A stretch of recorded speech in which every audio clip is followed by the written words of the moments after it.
कहते हैं दिल्ली दिल बरों की है, दिल जलों की है। कहते तो ये भी हैं कि दिल्ली दिल फरेबों की भी है। और लकी यानी कि लक्ष्मण लाल अग्रवाल में ये सारे गुण मौजूद थे। लोग उसकी शक्ल को देखकर ही कह देते थे, अबे दिल्ली से हो क्या। लकी वैसे दिखने में स्मार्ट और अट्रैक्टिव था, पर जेब से खस्ता हालत होने की वजह से रहता बेहद सिंपल तरीके से था। शर्ट का रंग उड़ा हुआ और पैंट से पैबंद जुड़ा हुआ। कहने को तो उसकी उम्र के लड़के दिल्ली की सड़कों पर रात को मोटर बाइक दौड़ाते थे, लेकिन लकी उर्फ लक्ष्मण लाल अग्रवाल सिर्फ कमरे से कॉलेज में पढ़ाई और गर्लफ्रेंड डिंपल के साथ थोड़ा वक्त बिताना, फिर कॉलेज से दुकान, दुकान से जब होम डिलीवरी आए तो वहां, और फिर घर चला जाता था। हाँ, कभी कभी जब वो किसी लड़के को खाली सड़क पर मोटर बाइक दंदनाते हुए देखता तो कहता, एक दिन अपना टाइम भी आएगा जब मैं चश्मा लगाकर बैठूंगा और पीछे डिंपल को बैठाऊंगा। देखना, जब वो मेरी कमर में अपना हाथ कसेगी और मैं तेजी से मोटरसाइकिल को इंडिया गेट के आसपास दौड़ाऊंगा तो सारे दिल्ली का दिल हम दोनों को देखकर जलेगा। दुकान में रखा हुआ बर्नॉल भी काम नहीं आएगा। लकी ने कहा और अपने हाथ में बर्नॉल की क्रीम को दबा दिया। जैसे ही उसने क्रीम को दबाया, उसका क्रीम बाहर आ गई। अबे गधे, क्या कर रहा है? वो कोई स्पंज की गेंद है क्या जो उसे दबा रहा है? दुकान के मालिक ने उससे फटकारते हुए कहा और उसके सर पर एक चपत लगा दी। Sorry sir. लकी ने अपना सिर बचाते हुए कहा। वो खरौल बाग में स्थित एक छोटी सी मेडिकल स्टोर पर काम करता था।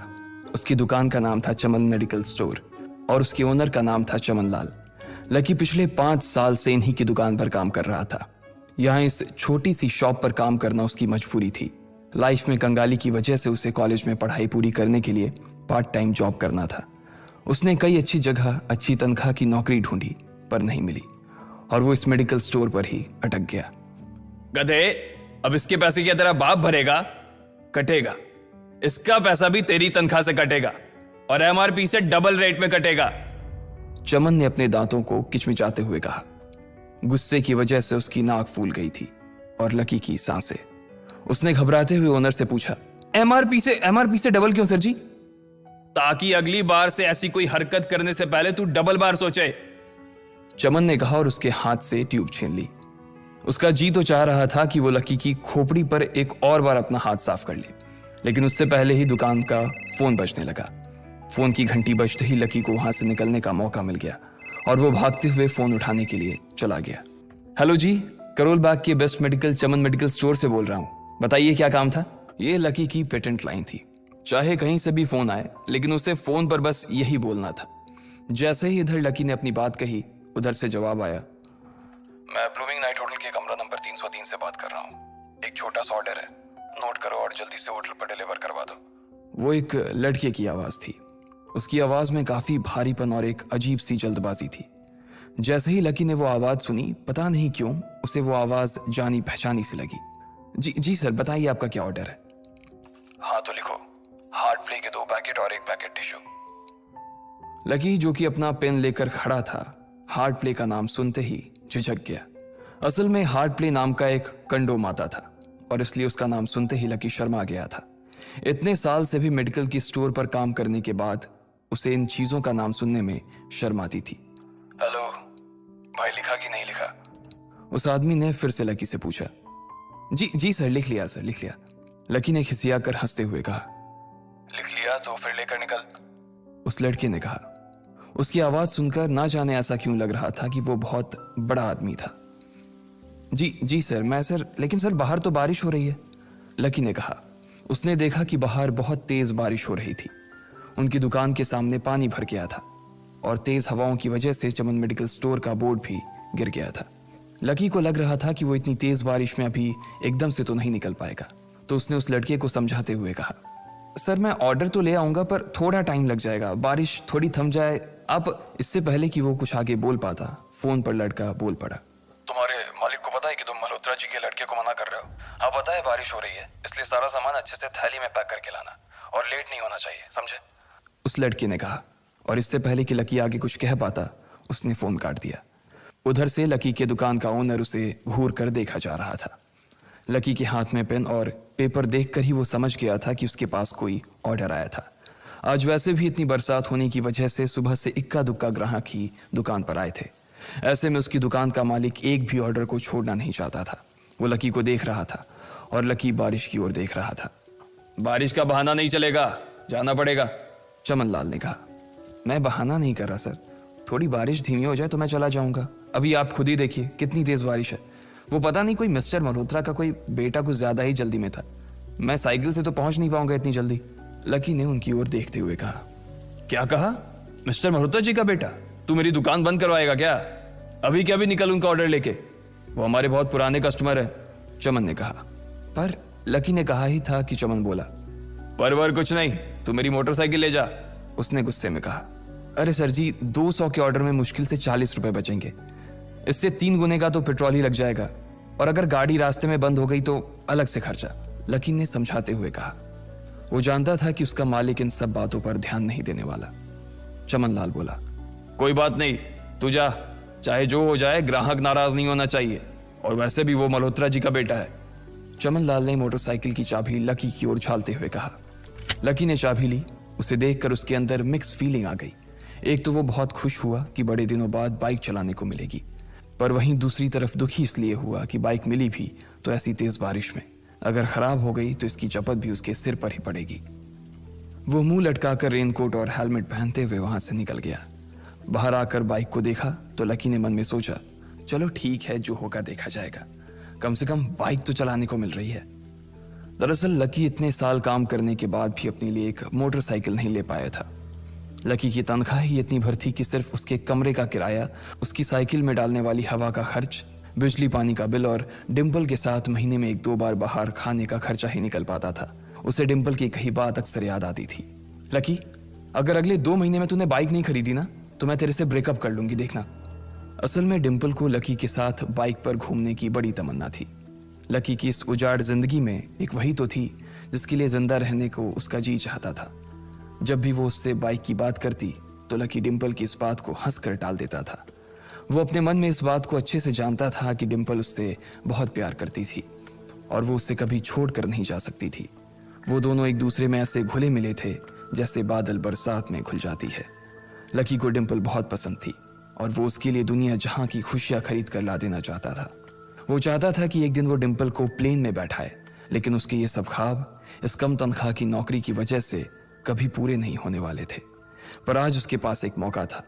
वो डिम्पल को अपने साथ इस बारिश में राजपथ घुमाना चाहता था। वो उसे दिल्ली दिखाना चाहता था। चमनलाल को देने के लिए उसने पहले से ही बहाना सोच रखा था। बस जल्दी से वो ये डिलीवरी देकर सीधे डिम्पल के पास ही जाने वाला था।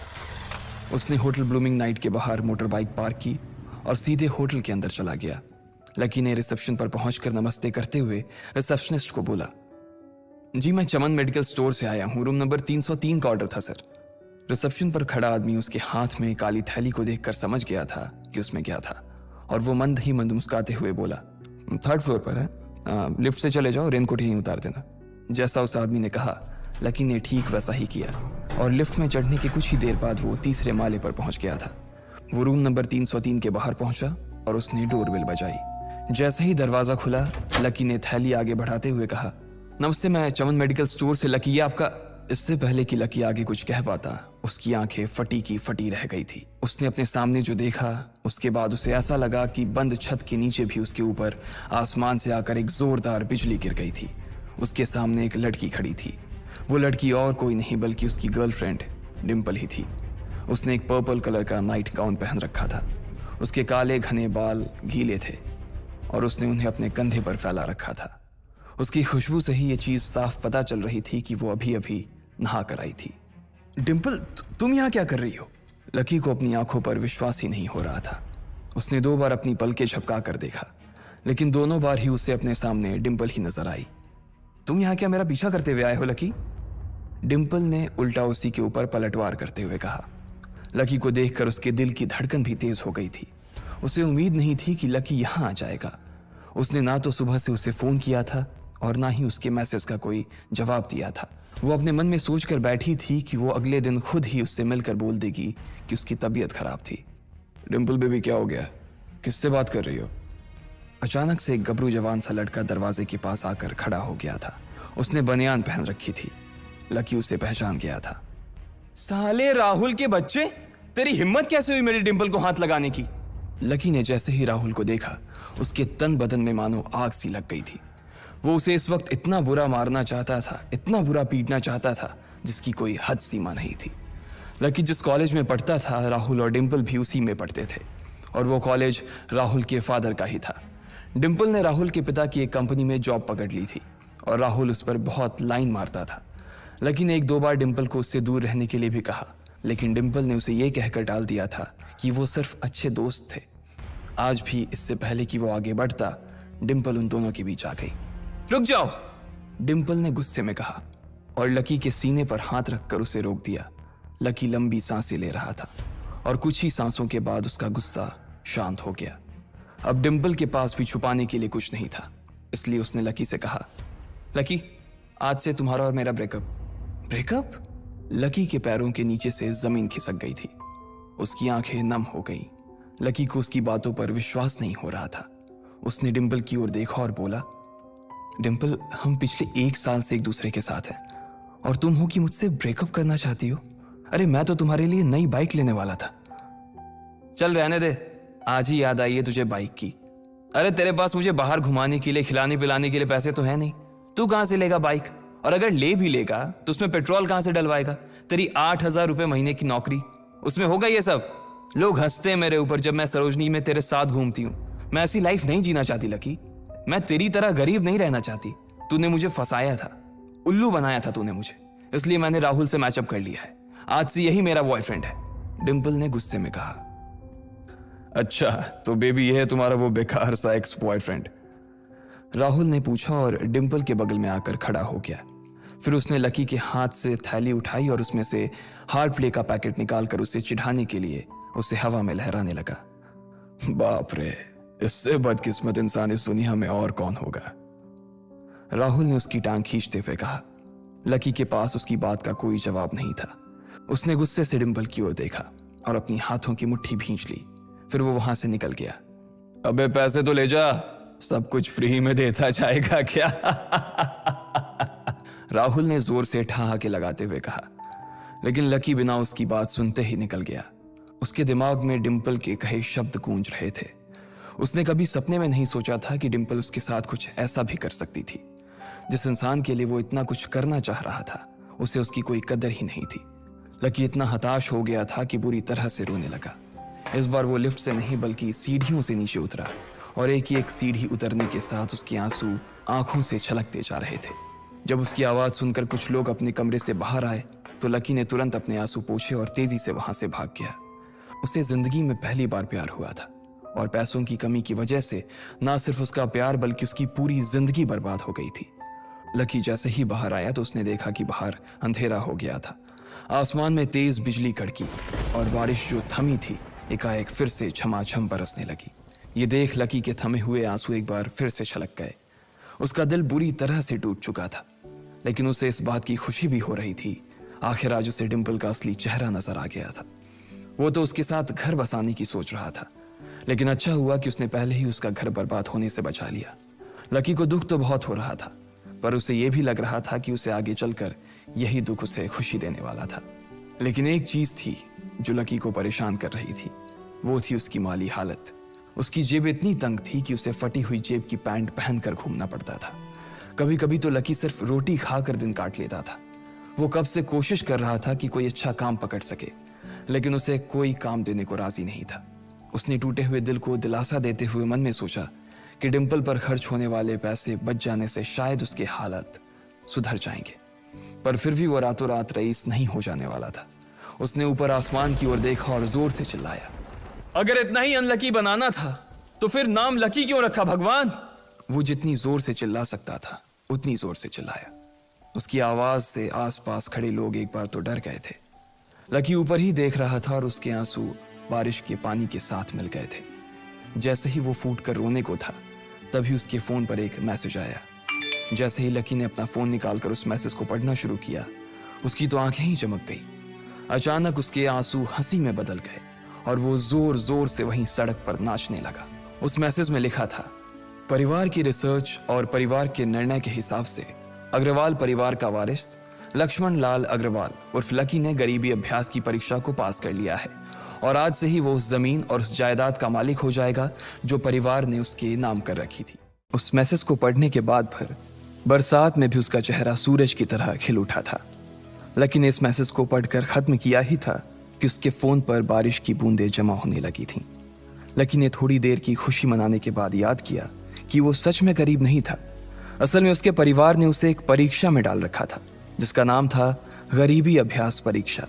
इस परीक्षा के तहत लकी को अग्रवाल खानदान में उसके नाम की जमीन और जायदाद पर तभी हक मिलने वाला था जब वो इस परीक्षा को पास कर लेता।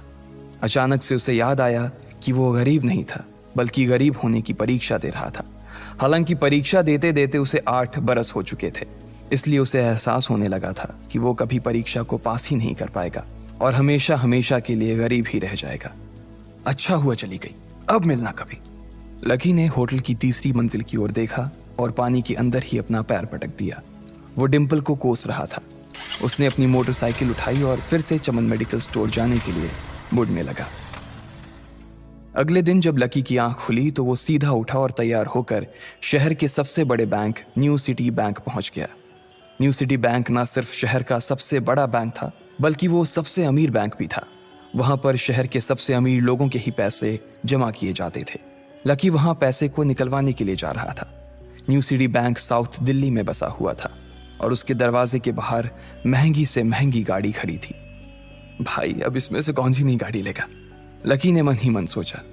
उसे यकीन नहीं हो रहा था कि कल तक तो वो एक मोटरसाइकिल तक नहीं खरीद पा रहा था और आज वो एक कार, और वो भी इतनी महंगी कार खरीदने की सोच रहा था।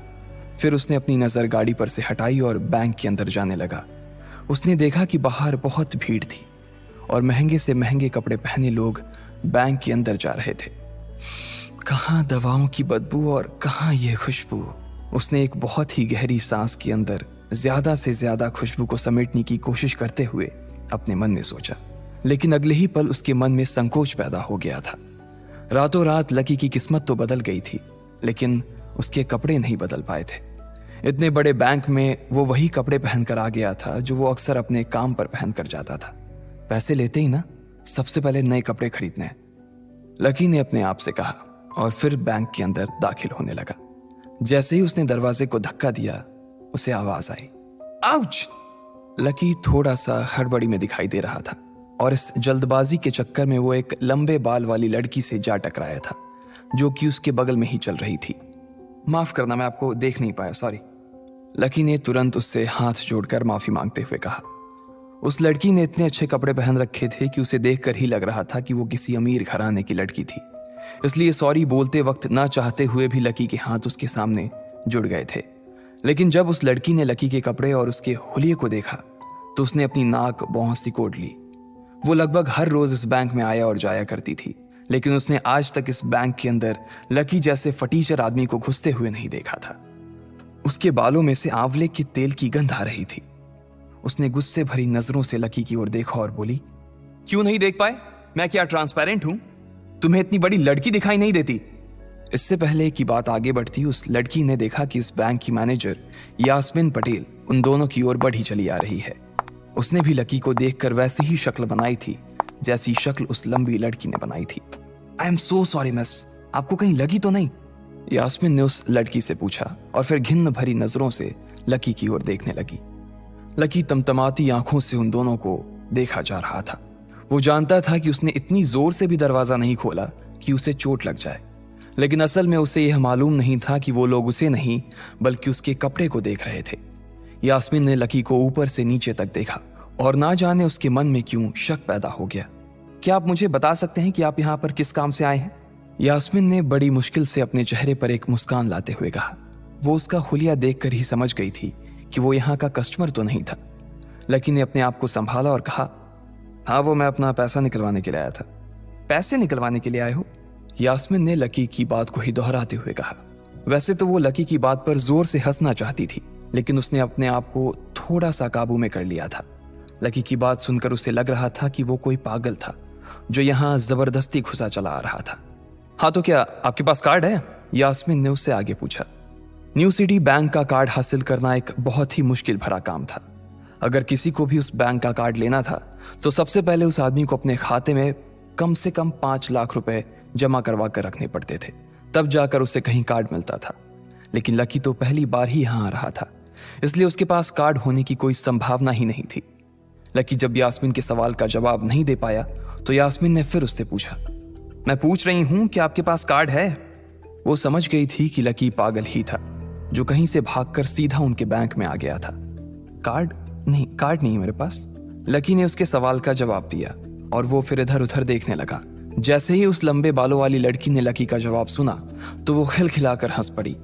यास्मीन को तो सिर्फ लग रहा था कि वो पागल है, लेकिन वो लड़की तो अपने मन में मान चुकी थी कि यह लड़का कोई पागल ही है जो कहीं झोपड़ पट्टी से यहाँ आ गया है। इससे पहले कि आगे कोई कुछ कह पाता, उस लंबे बालों वाली लड़की के पिता वहां आ गए और बोले, चलो बेटी।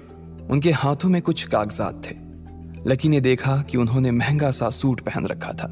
उस लड़की ने यास्मीन के दोनों हाथों को पकड़ा और बोली, यास्मीन देखो, अगर इस तरह के सड़क छाप लोग तुम्हारे बैंक में ऐसे ही घुसते चले आए ना और बाकी कस्टमर्स को परेशान करने लगे तो तुम्हारे बैंक की इमेज और उसके शेयर्स दोनों को काफी नुकसान होगा।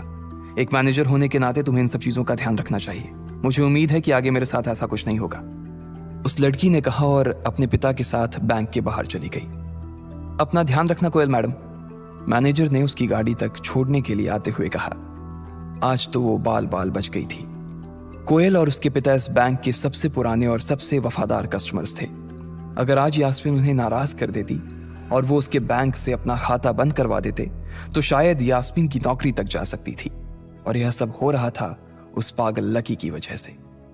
इसे जल्द से जल्द यहां से भगाना पड़ेगा, यास्मीन ने अपने आप से कहा और फिर बैंक के अंदर आने लगी। यास्मीन उसे अपने बैंक से बाहर निकालने के तरीके के बारे में सोच रही थी, मगर जैसे ही वो बैंक में दाखिल हुई उसने देखा कि लकी वहां था ही नहीं। अरे अब ये कहां चला गया? उसने अपने आप से पूछा। वो इधर उधर देखने लगी, लेकिन लकी वहां भी नहीं था। यास्मीन को अच्छे से पता था कि वो उसके सामने तो बाहर नहीं निकला था। इसका मतलब था कि वो बैंक के अंदर ही था, लेकिन यास्मीन उसे ढूंढ नहीं पा रही थी। कुछ देर तक बैंक के सारे कोनों को देख लेने के बाद यास्मीन को लगा कि शायद लकी यहां बहुत ही असहज महसूस कर रहा होगा, और जब वो कोयल को दरवाजे पर छोड़ने के लिए आई तब उसके पीछे पीछे वो भी निकल गया होगा। चलो जान बची, यास्मीन ने अपने आप से कहा और अपने केबिन में आकर बैठ गई। जैसे ही उसने आज के दिन की पहली फाइल उठाई थी उसे किसी एक की झलक दिखी। ये कोई और नहीं बल्कि लकी ही था। अरे ये कहां छिपा हुआ था? यास्मीन ने अपने आप से ही कहा और तुरंत फाइल को टेबल पर रखकर वो ऑफिस के बाहर आ गई। उसने देखा कि लकी बैंक के वीआईपी लॉन्ज के बाहर खड़ा था और उसके खंबे की आड़ की वजह से वो यास्मीन की नजर से बाहर हो गया था। अब यास्मीन को तो वो मिल गया था, लेकिन उसके लिए उससे भी बड़ी एक और मुसीबत खड़ी हो गई थी। लकी जिस कमरे के बाहर अभी खड़ा था उस कमरे के अंदर शहर के सभी रईस लोगों का उठना बैठना था। बैंक के सिलसिले में या फिर किसी दूसरे काम के सिलसिले में वो सभी लोग यहीं आकर बात किया करते थे। उस कमरे के अंदर जो लोग बैठे थे उन सबके करोड़ों रुपए इस बैंक के खाते में जमा थे। अब अगर ऐसे में लकी वहां घुस जाता तो सब लोग मिलकर यास्मीन की गर्दन पर चढ़ जाते। रुको, जहां हो वहीं खड़े रहो, यास्मीन जोर से और साथ ही गुस्से से चिल्लाई। बाकी के लोग जो वहां खड़े थे वो यास्मीन की ये चीख सुनकर डर गए थे। कुछ लोगों को उसकी इतनी जोर से आवाज करने की वजह से गुस्सा भी आ गया था और यास्मीन सबसे मुस्कुराते हुए माफी मांगकर आगे बढ़ती जा रही थी। वो लकी को किसी भी तरह से उस कमरे में जाने से रोकना चाहती थी, लेकिन उससे पहले ही वो उस कमरे के अंदर दाखिल हो चुका था। अरे यार, ये आदमी है या गधा? यास्मीन ने अपना ही सिर पीटते हुए कहा और वो भी उस कमरे के दरवाजे की ओर बढ़ने लगी। उसने उस कमरे का दरवाजा खोलने की कोशिश की, लेकिन वो अंदर से लॉक हो गया था। बाप रे, ये कैसा आदमी है? बिना परमिशन के अंदर घुसा तो घुसा, लेकिन दरवाजा भी अंदर से बंद कर लिया। अब यास्मीन की सांसें फूलती जा रही थी। उसे बहुत डर लग रहा था। उसका जी यह सोचकर घबराए जा रहा था कि ना जाने अंदर लकी और उस रिलेशन मैनेजर के बीच क्या हो रहा होगा। इधर जैसे ही लकी कमरे में दाखिल हुआ, वहां का कस्टमर रिलेशन मैनेजर जो कि सोफे पर फैला हुआ था, वो उसे देखते ही अचानक सीधा बैठ गया। हेलो सर, कैसे हैं आप? उसके मुंह से बिना लकी को देखते हुए ये शब्द निकले। उसे याद था कि इस कमरे में कुछ खास लोग ही आते थे और जो भी आते थे यास्मीन उनके आने की खबर उसे पहले ही दे देती थी। लेकिन इस वक्त जो आदमी उसके सामने खड़ा था, उसे देखते ही वो अपनी जगह पर जम गया था। ना तो वो कहीं से भी वीआईपी लग रहा था और ना ही वो उसका कोई रिश्तेदार था। कौन हो भाई तुम? क्या चाहिए तुम्हें? उस मैनेजर ने 20 साल के जवान लड़के को देखते हुए कहा, मैं यहाँ अपना पैसा लेने आया हूँ। लकी ने सीधे मुद्दे की बात को मैनेजर के सामने रखते हुए कहा, तुम्हारे पास हमारा सुप्रीम कार्ड है? मैनेजर ने उससे ऊपर से नीचे तक देखा और पूछा, नहीं नहीं, मेरे पास कोई कार्ड नहीं है। लकी ने कहा, तो फिर हम तुम्हें कोई पैसा नहीं दे सकते। चलो अभी दरवाजा खोलो और सीधा बाहर निकलो। मैनेजर ने कहा और सोफे पर से उठ गया। नहीं, मैं अपना पैसा लिए बिना नहीं जाऊंगा यहां से। लकी भी जिद पर अड़ गया। अरे बोला ना, बिना कार्ड वाले को पैसा नहीं मिलता है, और वो भी पैसा होगा तब तो मिलेगा ना। मैनेजर ने उसके करीब आते हुए कहा, अरे पैसा है तभी तो निकालने आया हूं सर। लकी ने कहा, देख फालतू की बहस मत कर सुबह सुबह, वरना मैं सिक्योरिटी को बुला लूंगा तो वो लोग मार मार कर बाहर निकालेंगे तुझे। लकी यह सुनकर घबरा गया था। मैनेजर के चेहरे का गुस्सा उसे साफ नजर आ रहा था, लेकिन ऐसा भी नहीं था कि वो झूठ बोल रहा था। भले ही उसके पास कार्ड नहीं था, लेकिन इसका मतलब ये नहीं था कि वो अग्रवाल खानदान का लड़का नहीं था। जैसे जैसे मैनेजर उसकी ओर बढ़ता चला जा रहा था, लकी का डर भी बढ़ता जा रहा था। मैनेजर को लग रहा था कि वो कोई संकी था और वो उसे धक्का मारकर बाहर निकालने के लिए आगे बढ़ ही रहा था कि अचानक घबराए हुए लकी के दिमाग में एक आइडिया आया। फिंगरप्रिंट! उसने अपना अंगूठा कमरे में मौजूद उस मैनेजर के सामने उठाते हुए कहा। फिंगरप्रिंट? कौन सा फिंगरप्रिंट? मैनेजर ने चौंकते हुए पूछा। अरे अरे आपने कहा ना कि आपको कार्ड चाहिए, पर मेरे पास कार्ड नहीं है, फिंगरप्रिंट है, और मुझे मालूम है कि आपके यहाँ फिंगरप्रिंट से भी पैसे निकलते हैं। यह कहते ही लकी ने एक राहत की सांस ली थी, लेकिन मैनेजर को यह समझ नहीं आ रहा था कि आखिर लकी को फिंगरप्रिंट की जानकारी मिली कैसे। तुम फिंगरप्रिंट यूज करना चाहते हो? मैनेजर ने लकी को घूरते हुए पूछा। लकी की शक्ल और उसका हुलिया मैनेजर के लिए उसकी बातों से मेल नहीं खा रहा था। हाँ, मैं फिंगरप्रिंट यूज करना चाहता हूं सर, लकी ने सीना चौड़ा करते हुए कहा। उसे इस तरह देख तो मैनेजर और भी कंफ्यूज हो गया था। मैनेजर ने सोचा कि उसे एक चांस देना चाहिए, इसलिए उसने लकी को फिंगरप्रिंट इस्तेमाल करने की इजाजत दे दी थी। वो अपनी टेबल के पास गया और उसके दराज में फिंगरप्रिंट वाली मशीन ढूंढने लगा। 2-3 ड्रॉर में झांकने के बाद आखिरकार उसे वो मशीन मिल गई थी। चुपचाप यहां पर अपना अंगूठा लगाओ, मैनेजर ने मशीन को आगे बढ़ाते हुए लकी से कहा। लकी ने अपनी फटी हुई पैंट के पिछले हिस्से में अपना अंगूठा पोंछा और फिर उस मशीन पर लगा दिया। 2 सेकंड बाद मशीन में से एक आवाज आने लगी। उसके अंदर एक लाल बत्ती चल रही थी और वो जोर जोर से बीप कर रही थी। देखा, तुम्हारा फिंगरप्रिंट मैच नहीं कर रहा है। मैंने पहले ही बोला था कि कोई खाता नहीं है इस बैंक में तुम्हारा। मैनेजर ने लकी को ऐसे देखा जैसे वो कोई बड़ा अपराधी था। मैनेजर उसकी पैंट की ओर देखने लगा। उसे लग रहा था कि लकी ने अपनी जेब में कोई हथियार छुपा रखा था और वो मैनेजर को बेवकूफ बना रहा था। इससे पहले कि लकी अपनी जेब से कोई बंदूक या बम निकालता, मैनेजर ने अपना फोन निकाला और पुलिस का नंबर लगाने लगा। लकी ने उसकी स्क्रीन पर देख लिया था कि वो 100 नंबर पर फोन लगा रहा था। लकी बुरी तरह से घबरा गया था। वो बहुत ही उत्साह और जोश में अंदर तक तो चला गया था, लेकिन उसे मालूम नहीं था कि वो इतनी बड़ी मुसीबत में फंसने वाला है। लकी बैंक के अंदर दाखिल तो हो गया था, लेकिन जब मैनेजर ने उससे पैसे निकालने के लिए कार्ड मांगा तो उसके पास कार्ड नहीं था। उसकी फटेहाल हालत देखकर पहले ही मैनेजर को गुस्सा आ रहा था और उसमें लकी ने ये डिमांड रख दी थी कि वो फिंगरप्रिंट से पैसे निकलवाना चाहता था। लेकिन पानी तब सर के ऊपर से निकल गया जब उंगली मैच नहीं हुई। मैनेजर ने फोन निकाला और पुलिस को फोन लगाने लगा। अरे अरे ये क्या कर रहे हो? देखिए सर, मेरी बात सुनिए, मैं कोई क्रिमिनल नहीं हूं। हो सकता है मैंने गलत उंगली लगा दी हो, बस आप मेरे को एक लास्ट बार फिंगरप्रिंट लगाने दो प्लीज। लकी ने उसके सामने हाथ जोड़ते हुए कहा। देख, ये उंगली भी अगर नहीं लगी ना तो फिर ये मत कहना कि मैं अगली उंगली भी ट्राई करके देखता हूं। बार बार ऐसा नहीं चलने वाला है। अगर ये वाली काम नहीं की तो मैं सीधा पुलिस को फोन करने वाला हूं अभी, मैनेजर ने लकी को धमकाते हुए कहा। उसने अपने एक हाथ में मशीन और दूसरे हाथ में मोबाइल फोन पकड़ा हुआ था। उसने अपनी स्क्रीन पर पुलिस का नंबर खोल रखा था और उसका अंगूठा हरे बटन पर ही टिका हुआ था। इधर लकी ने अपने सीधे हाथ की उंगली को अपने पैंट से साफ किया और भगवान का नाम लेकर उसे उस मशीन पर लगा दिया। जैसे ही उसकी उंगली उस मशीन पर पड़ी, अब की बार फिर मशीन से एक आवाज आई और वो चमक कर हरी हो उठी। तभी मैनेजर के मोबाइल पर एक मैसेज आया। मैनेजर ने उस मैसेज को पढ़ना शुरू किया। Verification successful. खाता 1, नाम लक्ष्मण लाल अग्रवाल, खाता नंबर 01104। जैसे ही मैनेजर ने इस मैसेज को देखा, उसकी आंखें फटी की फटी रह गई थी। उस मशीन पर चमकती लाइट को देखते हुए लकी की आंखें भी चमक आई थी। लकी उस हरी बत्ती को देखते ही झूम उठा था और फिर उसने मैनेजर को घूर कर देखा। उसके दिमाग में वो सारी बातें चल रही थी जो मैनेजर उससे अभी थोड़ी देर पहले सुना रहा था। इधर मैनेजर ने उसके आगे हाथ जोड़े और खिसिया कर हंसते हुए कहा, लक्ष्मण सर प्लीज़ मुझे मुझे माफ़ कर देना सर। मैं इस ब्रांच में नया नया आया हूँ और इसलिए मुझे मालूम नहीं था कि आप कौन हो। मैं इस ब्रांच का कस्टमर मैनेजर शशिकांत वर्मा हूँ। प्लीज़ आगे भी मेरा ध्यान रखना सर, प्लीज़। Sorry sir. हाँ हाँ ठीक है, तो मुझे ये बताओ कि मेरे खाते में कितने पैसे रखे हुए हैं, लकी ने कहा। और वो अब सोफे पर बैठ गया। मैनेजर उसके सामने ही खड़ा हुआ था और उसके खाते की जानकारी अपने फ़ोन पर ही निकाल रहा था। उसने अपने फ़ोन पर इधर उधर कुछ उंगलियां चलाई और बोला, हो गया सर, आपके खाते में इस वक्त 90,80,70,650 रुपए रखे हुए हैं सर। शशिकांत के खुद के होश इतनी बड़ी रकम को देखने के बाद उड़ गए थे। उसे विश्वास नहीं हो रहा था कि इस आदमी के खाते में इतना पैसा भी हो सकता था। लकी की शक्ल देखकर तो यही लग रहा था कि उसकी उम्र 20 से 22 साल से ज्यादा नहीं थी। ऐसे में अगर उसके खाते में इतना सारा पैसा रखा हुआ था तो ये वाकई बहुत बड़ी बात थी।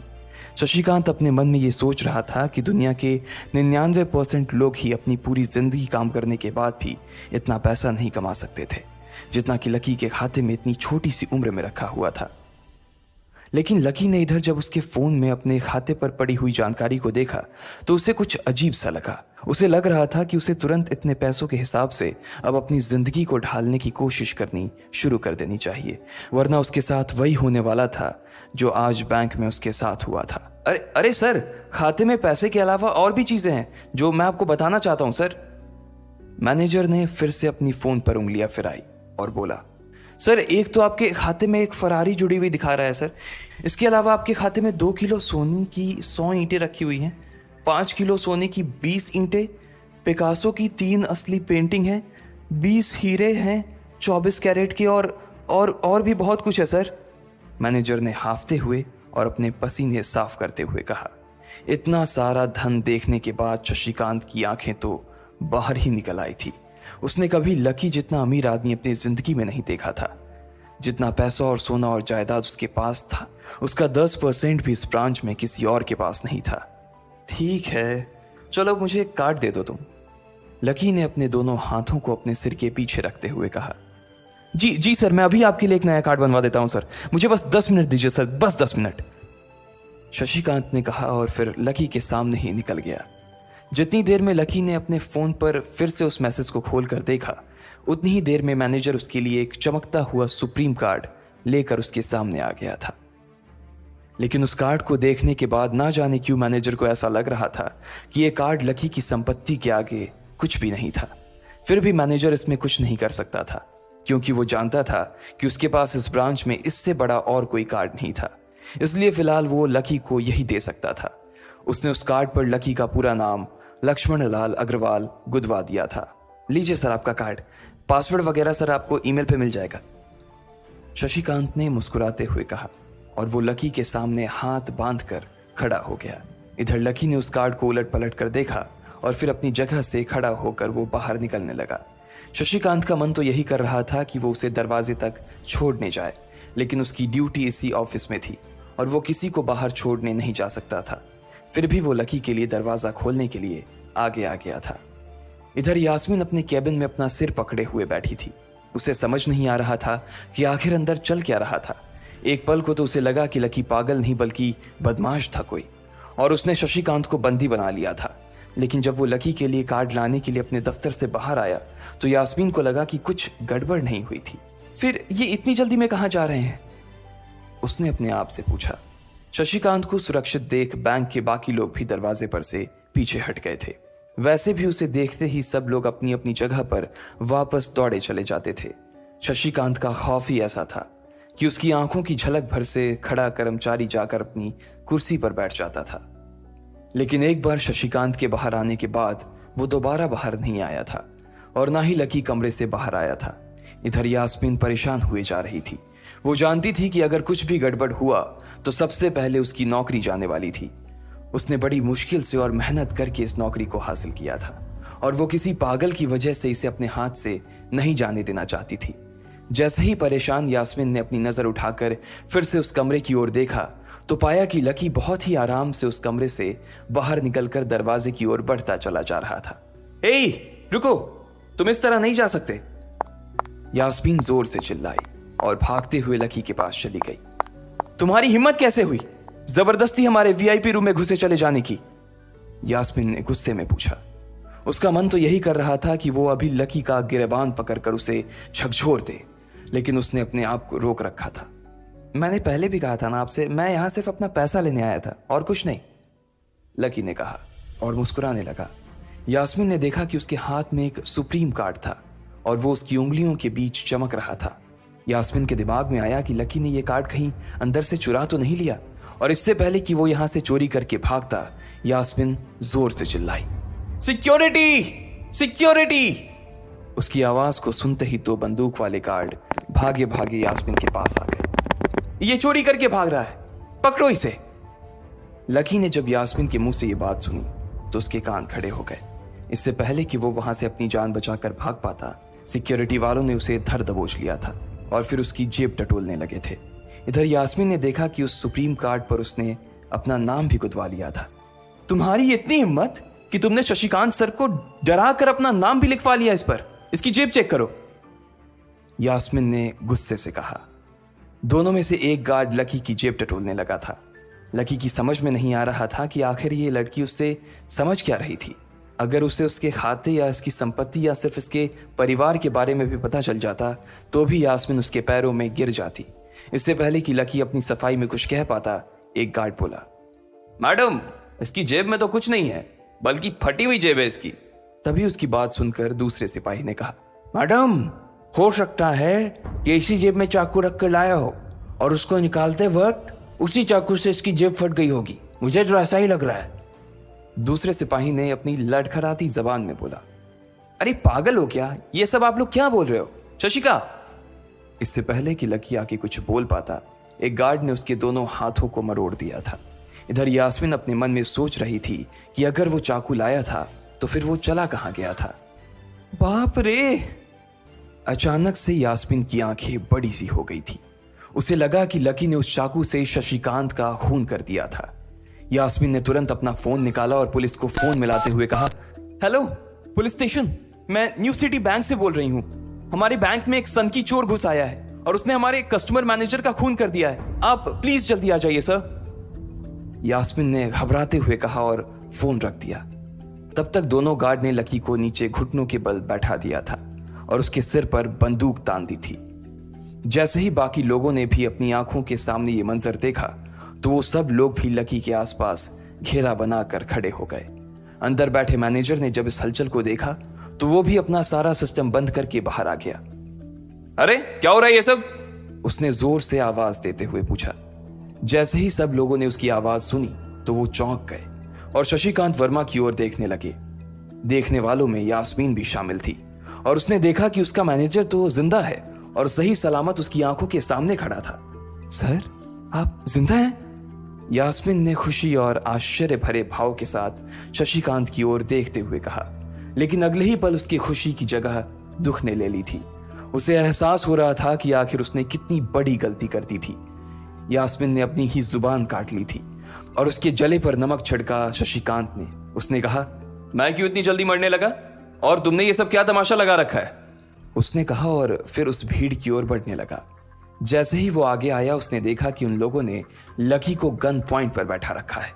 अरे किसने किया ये?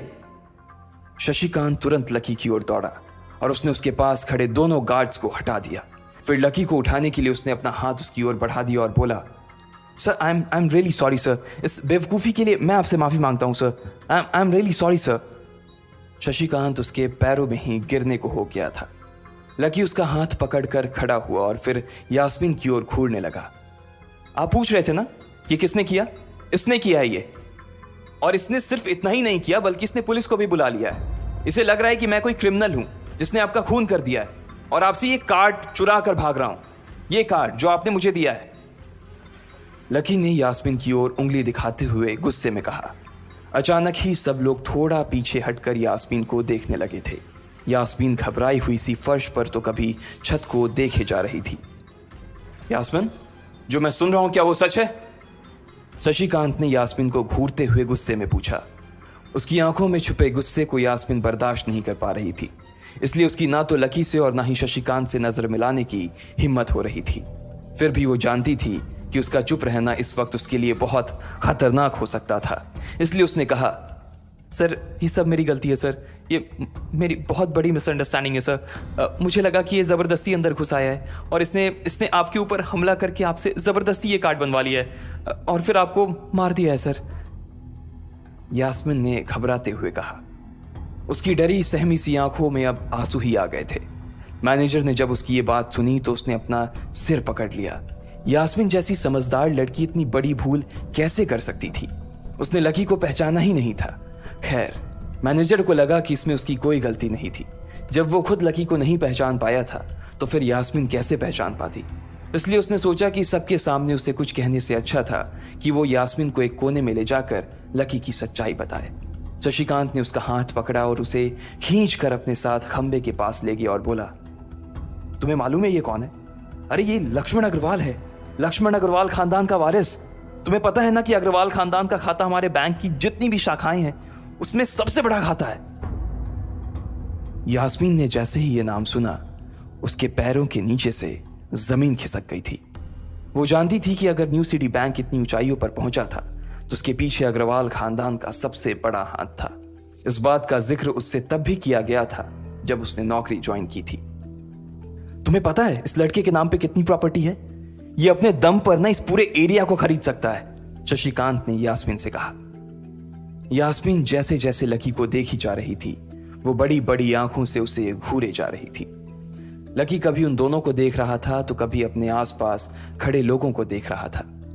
अब सबसे पहले तो पुलिस को फोन करो और उनसे कहो कि हमसे गलती हो गई थी और उसके बाद जाकर तुम उनसे भी माफी मांगो और अगर उन्होंने तुम्हें माफ कर दिया तो तुम्हारी किस्मत, वरना समझ लेना कि तुम्हारी नौकरी चली गई, शशिकांत ने कहा और दौड़कर लकी के पास जाकर खड़ा हो गया।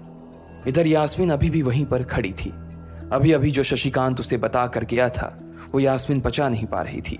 उसे लग रहा था कि इसमें उसकी कोई गलती नहीं थी, लेकिन कोई उसकी सुनने वाला नहीं था। बैंक उस छोटी सी मैनेजर के चक्कर में अपने सबसे बड़े कस्टमर को छोड़ने वाला तो नहीं था। अब मेरे पास और कोई रास्ता नहीं बचा है, यास्मीन ने निराश होते हुए अपने आप से कहा और फिर अपनी जेब से फोन निकालकर पुलिस थाने में फोन लगाया। जैसे ही यास्मीन ने पुलिस वालों से ये कहा कि उससे गलती हो गई और जिसे वो बदमाश समझ रही थी असल में वो बदमाश नहीं बल्कि शहर के सबसे बड़े रईस का बेटा था, तो उधर से आवाज आई, मैडम सॉरी लेकिन अब तो गाड़ी निकल गई है, वहां पहुंचती होगी, अब आपको जो भी कहना है इंस्पेक्टर साहब से कह देना। और उस पुलिस वाले ने फोन काट दिया। मर गए, यास्मीन ने अपने आप से निराश होते हुए कहा। उसके हाथ थर थर कांप रहे थे। उसे समझ नहीं आ रहा था कि अब वो क्या करे। अब उसके पास लकी से माफी मांगने के अलावा और कोई चारा नहीं बचा था। लेकिन अगर लकी सर ने मुझे माफ नहीं किया और उल्टा मेरे ऊपर डिफेमेशन का चार्ज लगा दिया तो, यास्मीन ने अपने आप से कहा और वो अब और भी ज्यादा घबरा गई थी। उसने देखा कि लकी उसे घूर कर देख रहा था। शशिकांत पूरी कोशिश कर रहा था कि वो लकी को शांत करवा सके, लेकिन लकी वहां से हिलने का नाम तक नहीं ले रहा था। यास्मीन उसके पास पहुंच गई थी।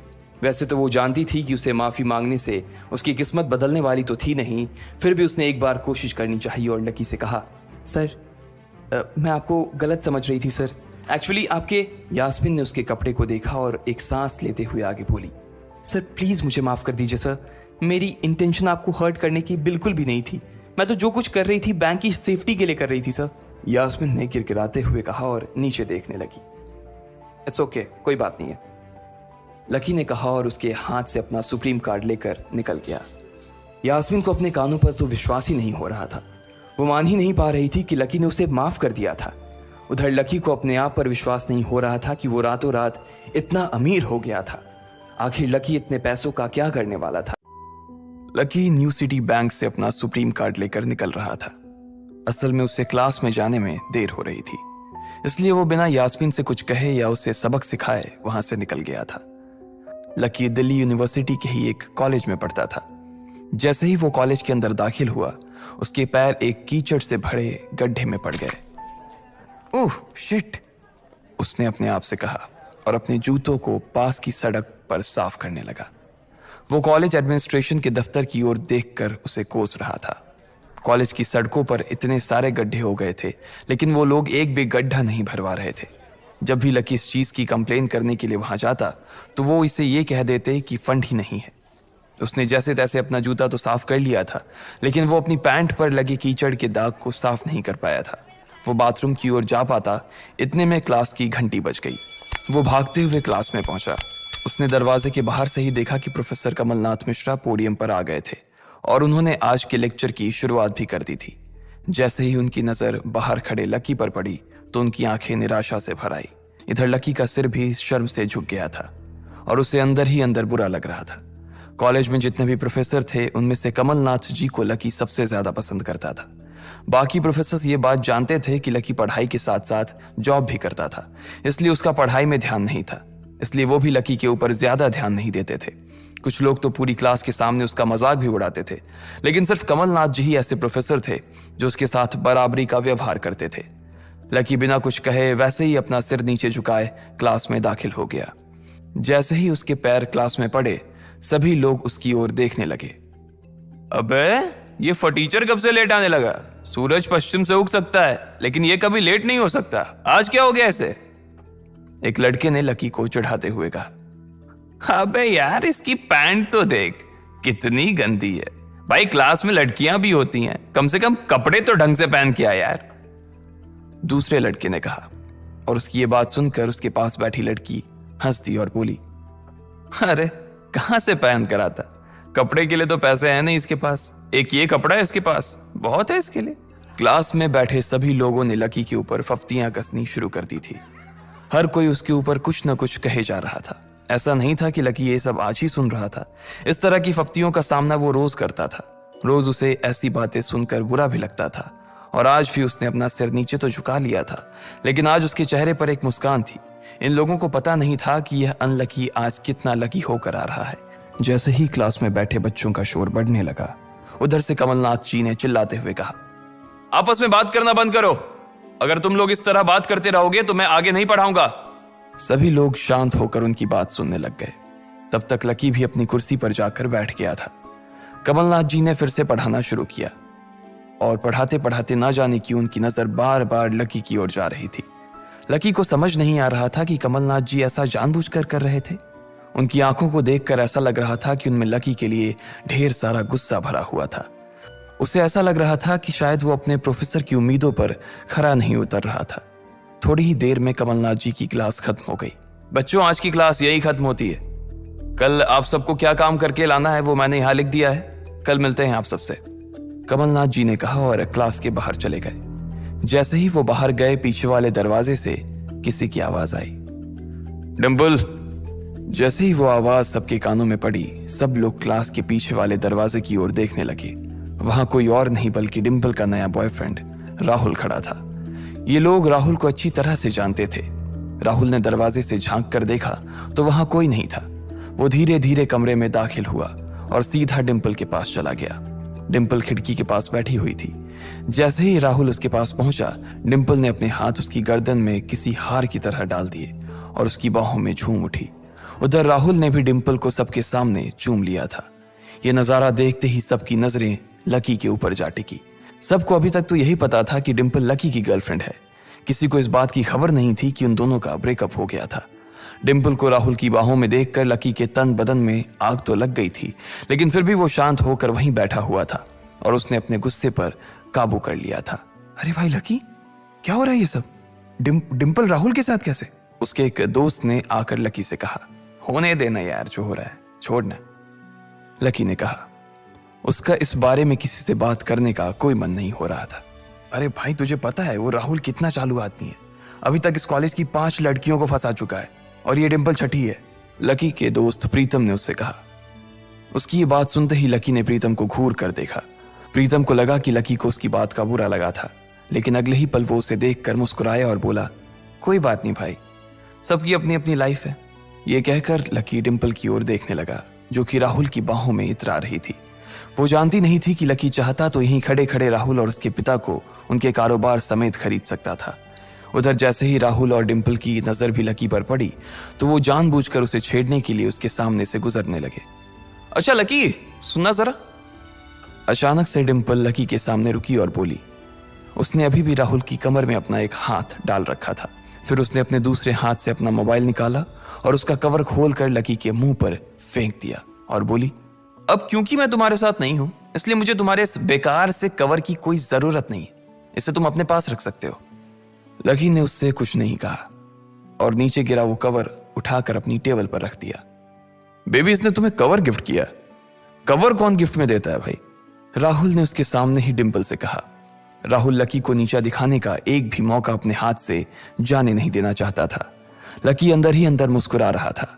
डिंपल ने राहुल की ओर देखा और बोली, बेबी, बात यह है कि जिसकी मोबाइल खरीद कर गिफ्ट करने की औकात नहीं होगी, वो सिर्फ कवर ही तो गिफ्ट कर सकता है ना, और क्या। कोई बात नहीं बेबी, मैं आज ही तुम्हें एक नया फोन दिलवाता हूँ। आ जाओ, चलते हैं कनॉट प्लेस और वहां से लाते हैं बेबी के लिए एक नया फोन, राहुल ने कहा। लकी का मन तो यही कर रहा था कि वो जोर से राहुल के ऊपर हंसे, लेकिन उसने अपनी हंसी को रोक लिया था। हाँ बेबी, हमने एक पहले नया फोन खरीदेंगे और फिर उस फोन की पार्टी भी करेंगे, और उसके बाद आज, डिंपल ने कहा और राहुल के चेहरे पर उंगलियां फिराने लगी। राहुल भी और लकी भी उसके इशारे को समझ गए थे। लकी जानता था कि ये सब सिर्फ उसे चिढ़ाने के लिए वो कर रही थी, लेकिन लकी को खुद के लिए नहीं बल्कि डिंपल के लिए बुरा लग रहा था। वो मन ही मन ये सोच रहा था कि अगर डिंपल बस थोड़ा सा और इंतजार कर लेती तो आज लकी उसके लिए फोन की पूरी दुकान खरीद कर रख देता। भाई ये सब क्या हो रहा है? तेरे सामने ये सब हो रहा है और तू बस मुस्कुराए जा रहा है। गुस्सा नहीं आ रहा तुझे? प्रीतम ने लकी से पूछा। नहीं यार, जो हो रहा है अच्छा ही हो रहा है। जो होता है वो भी अच्छे के लिए होता है, इसलिए चिल यार, छोड़, लकी ने कहा और फिर राहुल और डिंपल की ओर देखने लगा। अब उन दोनों की नजर लकी के मुस्कुराते हुए चेहरे पर पड़ी तो वो अंदर से भवक गए। दोनों की दोनों ही ये सब सिर्फ और सिर्फ लकी को जलाने के लिए कर रहे थे, लेकिन वो तो ऐसे बैठा था जैसे उसका और डिंपल का कोई रिश्ता ही नहीं था। जब अपनी इस बातों का लकी के ऊपर कोई असर होता नहीं दिखा तो डिंपल राहुल से बोली, बेबी चलो यहां से। बेबी नहीं बेबी, हबी। आज से तुम मुझे हबी बोलोगी और मैं तुम्हें बोलूंगा मेरी प्यारी वाइफी, राहुल ने कहा और लकी के सामने ही डिंपल को चूम लिया। ये देखते ही लकी थोड़ा सा जल्द भुन तो गया और उसका जवाब भी वो राहुल को देना चाहता था, इसलिए उसने कहा, डिंपल ये सब क्यों कर रही हो तुम? क्या दिखाना चाहती हो इससे? लकी को डिंपल का ऐसा रूप देखकर उसी के लिए बुरा लग रहा था। राहुल की किसी बात का तो लकी के ऊपर कोई असर ही नहीं हुआ, लेकिन लकी की इस बात का राहुल को जरूर बुरा लग गया था। उसने गुस्से से अपनी नाक फुलाते हुए कहा, ओए फटीचर, ज्यादा बकवास करने की जरूरत नहीं है। आज के बाद अगर तूने मेरी डिंपल के बारे में कुछ कहा या उसकी तरफ आंख उठाकर भी देखा ना तो मैं राजपथ पर तेरी परेड करवा दूंगा। रहने दे भाई, उसकी जरूरत नहीं पड़ेगी। मैं खराब चीज ना तो देखता हूं और ना ही उसके बारे में बात करता हूं, लकी ने कहा और फिर से प्रीतम की ओर देखकर हंसने लगा। जिस तरह से लकी आज राहुल के मुंह पर जवाब फेंक कर मार रहा था, प्रीतम को तो विश्वास ही नहीं हो रहा था कि ये वही लकी है जो उसका दोस्त हुआ करता था। उधर राहुल उसका जवाब सुनकर गुस्से से लबरेज हो रहा था। वो लकी को सबक सिखाने के लिए अपना घूंसा तान कर उसकी दिशा में बढ़ा ही रहा था कि इतना ही में पीछे से एक लड़की की आवाज आई, डिंपल। सब लोगों ने फिर से उस आवाज की ओर देखा। वहां पर एक थोड़े छोटे कद की लड़की खड़ी थी और वो गुस्से से डिंपल की ओर देख रही थी। उसकी आंखों पर चश्मा लगा था और उसके बाल खुले हुए थे। अब तू हद से आगे बढ़ती जा रही है डिंपल। लकी जैसे लड़के को छोड़कर तू इस एक नंबर के लफंगे लड़के के साथ पड़ी है। तुझे तो कॉलेज के किसी गड्ढे में जाकर डूब मरना चाहिए। साक्षी, क्या कह रही है तू? जुबान संभाल अपनी, डिंपल ने कहा। राहुल के बारे में बुराई नहीं बल्कि लकी के बारे में अच्छी बातें सुनकर डिंपल का मन खराब हो गया था। जब डिंपल लकी के साथ थी तो उसकी साक्षी से भी अच्छी दोस्ती थी।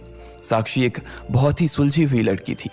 जब भी डिंपल और लकी के बीच किसी बात को लेकर झगड़ा होता तो डिंपल उसे सुलझाने के लिए अक्सर साक्षी की ही मदद लेती थी। मैं जो कह रही हूं ना सही कह रही हूं। तुझे सीरियसली शर्म आनी चाहिए डिंपल।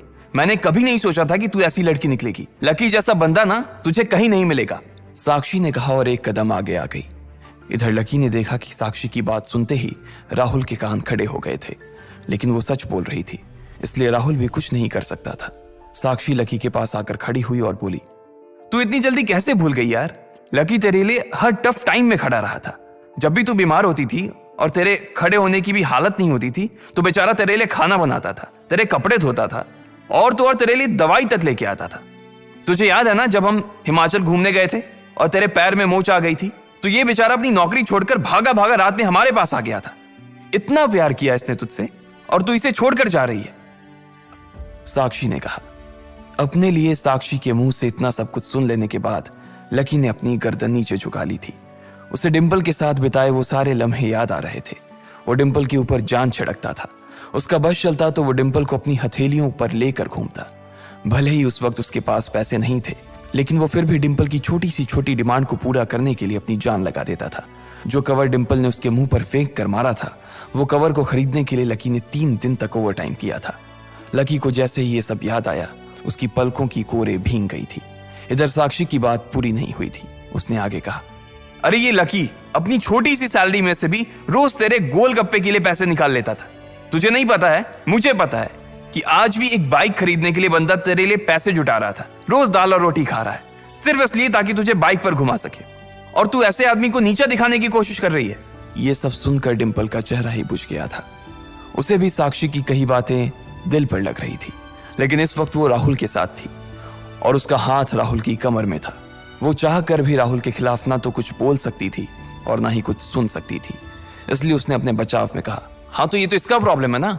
मैंने इससे पहले ही कहा था कि ये मेरा प्यार अफोर्ड नहीं कर पाएगा, तो फिर ये मेरे साथ इतना आगे क्यों बढ़ा? आज अगर मैं चीज सैंडविच खा सकती हूं तो फिर मैं बिना घी वाली रोटी क्यों खाऊं? लकी डिंपल की ये बात सब सुन रहा था और उससे पहले कि वो कुछ जवाब देता, अचानक ही उसका फोन बज उठा। उसने मोबाइल निकाल कर देखा तो पाया कि किसी अनजान नंबर से उसे फोन आया था। साक्षी और डिंपल के बीच हो रही बहस के बीच ही लकी फोन उठाने के लिए वहां से निकल गया। देखा कितनी बदतमीजी से उठ के चला गया। चलो अभी। डिंपल ने राहुल के हाथ को कसकर पकड़ा और निकल गई। इधर फोन पर लकी कुछ बोलता उससे पहले ही दूसरी तरफ से आवाज आई, बहुत हो गया लक्ष्मण, अब बस घर आ जा जल्दी से। यह आवाज सुनते ही लकी एक पल में उसे पहचान गया था। उसके दिमाग से डिंपल के सारे ख्यालात चले गए थे और सिर्फ उस आवाज को सुनकर ही उसकी आंखें भीग आई थी।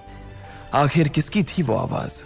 किसका फोन आया था लकी को जो उसका घर पर इंतजार कर रहा था? क्यों आखिर लकी की आंखें भीग आई थी? इन सब सवालों के जवाब अगर आप जानते हैं तो कमेंट बॉक्स में हमें भी बताएं और आगे की कहानी जानने के लिए सुनते रहें इंस्टा मिलियनेयर सिर्फ पॉकेट एफएम पर।